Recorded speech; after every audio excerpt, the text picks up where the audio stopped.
So about a year ago, we started a project that we called Regenerative Relief, which was basically to apply the principles of high impact and long periods of rest on the land during a time of drought where we had purchased some grass bales, and we actually went to see the elders and had a chat with them, and they were keen on the project. But then actually a few of the main elders were missing. They had actually moved. You know how people are semi-nomadic here, so in times of droughts they will move. And a problem that they raised, or an issue that they raised, was they didn't want their animals to be in cages like ours. They said, no, our animals like to be free. And we had two neighbors come and work with us over a few weeks, over a couple months. So this is our first Regenerative Relief beneficiary has come.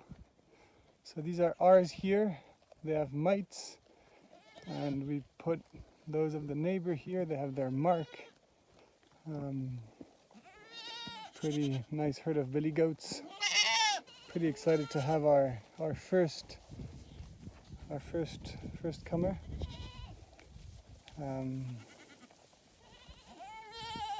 Yeah, very excited. And after that, we that transitioned into us providing a market, because a number of our neighbors were trying to sell their herds and nobody would buy them because there were so many on the market and they were so cheap.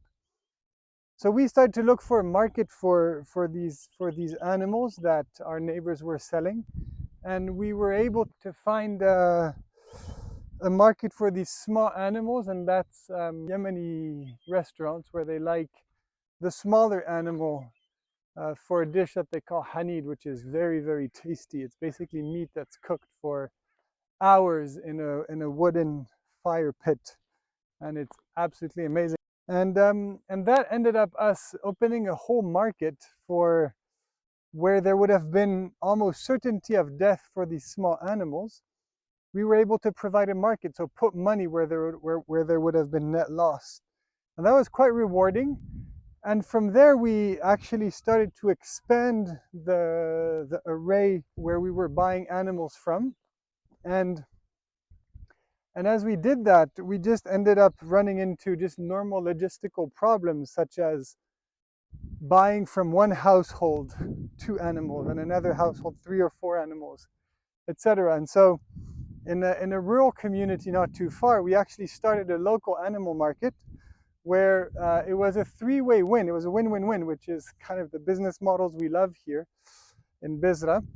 And what we did is that the local community could have access to current prices in the capital city, and then so they wouldn't be cheated by middlemen such as us, or markets such as us. Not that we would cheat, but we're providing, a market. And however honest we are, if there's strong systems of accountability, then the small producer can remain protected in that way. And the other thing, so the small farmer could come to a place, have access to market information, and therefore not be the lower hand in the equation, and have actual real power in the transaction, even if he's selling 1 or 2 animals. Then we had a benefit where we wouldn't have to drive around the countryside and buy 1, buy 2, and so on. And the third one is that the government was able to then start taking taxes on these things. And so it was a real beautiful win-win-win all around. So quite thankful for that. So it's like many things in life. You start with an idea, and then once you start doing it, you see what are the issues, what are the real problems, and as ideas become reality, you do the real learning. And that's very exciting, because I think in many ways ideas are cheap and talk is cheap, but when you start doing, you start facing the real issues, and then you can find real solutions. And so we're thankful for the opportunity and the ideas and the brain power to do these things. And yeah, so we're able to provide real solutions to real problems, working with the poorest of the poor here, and probably the most neglected.